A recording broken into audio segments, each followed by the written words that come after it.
Guys, so we're having a little bit of a problem here with Feathersdale at the moment. For those of you who don't know, we have mains water coming from an underground reservoir which comes from Mount Kilimanjaro, and that feeds the community for those who have water here, and those who don't collect from the neighbours who do at a cost, or communal taps as well at a cost, often quite far away from the home. Thankfully we have had the money to install a pipeline into Feathersdale. Now we use a lot of water, bathing the children, cooking, drinking water that goes through the purifiers. We have a water purifier in the back of the house, and the dogs of course need drinking water, cooking water. And also our garden, which is where I'm standing now, in the middle of our garden here. Where we're growing our beans and our maize, and where we're growing our food, some of our food.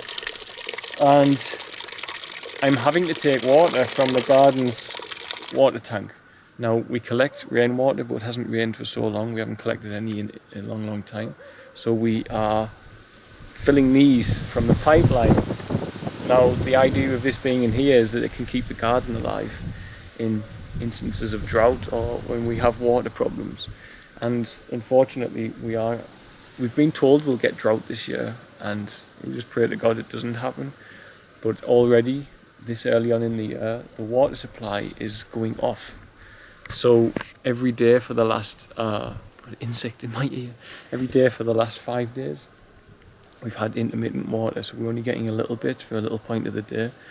And it's kind of scary, because if it goes off, then I've got an emergency number where we can order a truck of water from another area, so that we don't go without water completely, sort of thing. But it's kind of scary that our emergency backup tanks are having to be used, and at the same time this puts the garden at risk obviously. But the amount of water we need, the children, they all, they don't know how to go to the toilet, so you need a lot of water.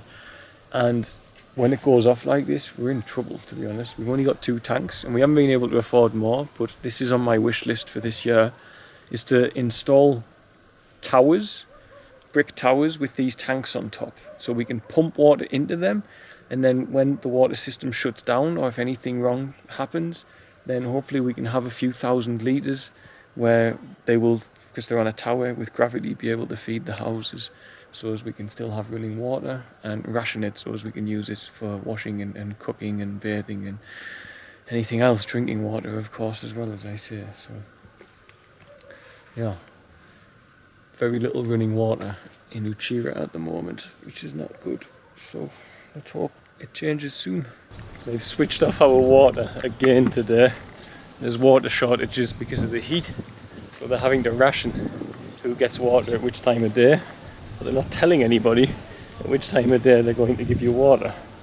And I also don't want to take more than our fair share, as in filling up lots of buckets, etc., if it means that our neighbours aren't going to get enough. So, and the pressure's really low when it is on. Mounting problems. Rainy season, I want lots of rainwater catchment in place, God willing. So